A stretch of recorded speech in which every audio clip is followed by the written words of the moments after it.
and where their strengths really do lie. So Neighborhood Centers, Inc., we were founded over 100 years ago. We were founded by Secretary James Baker's grandmother, who said, I know, what a surprise, huh? I know, everybody's always surprised, but there you go. You can't be making up your mind about people, you know? So, you just never. So what she said was,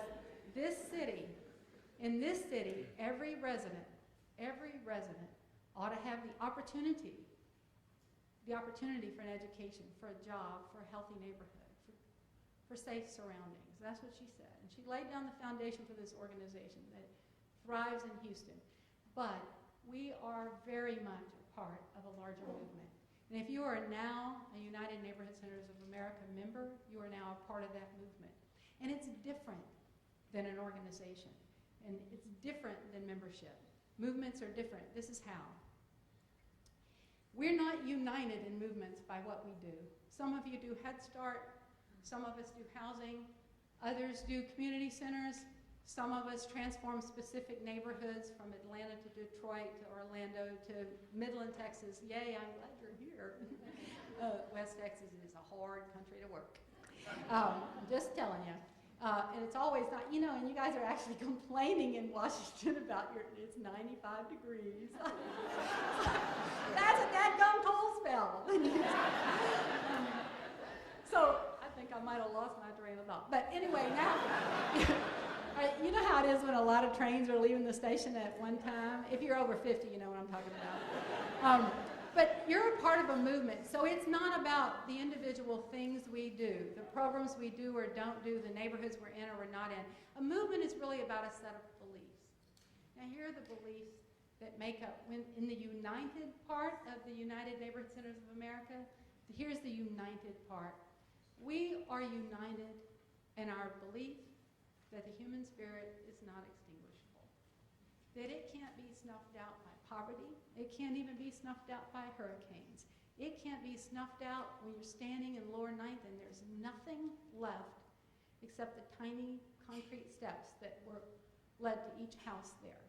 The human spirit is not extinguishable. That's a belief that we all hold. It unites us. We believe that all people, everyone, should have a voice in decisions that affect them, and that those voices are important. And all the wisdom and leadership and knowledge that's needed in any neighborhood is already there. That the capacity and potential of that neighborhood resides right there in the hearts and minds of the people who live there. And that working with them, neighborhoods can be transformed. Those are the beliefs that unite us. We're also united by a belief that change is possible. Now, when we undertook to work in Gulfton, you know, it wasn't our first rodeo. You know what that means, right? That's Texan for we'd done it before. But everybody looked at us and said, this can't be done, it won't happen. So this is my message to those of you who are leaders, who have stood in different places in different cities and been told, yeah, that's fine, that worked there, but it'll never work on the other side of town. Or, yes, well, yeah, I worked in Detroit, but that's Detroit. It's not going to work in Orlando.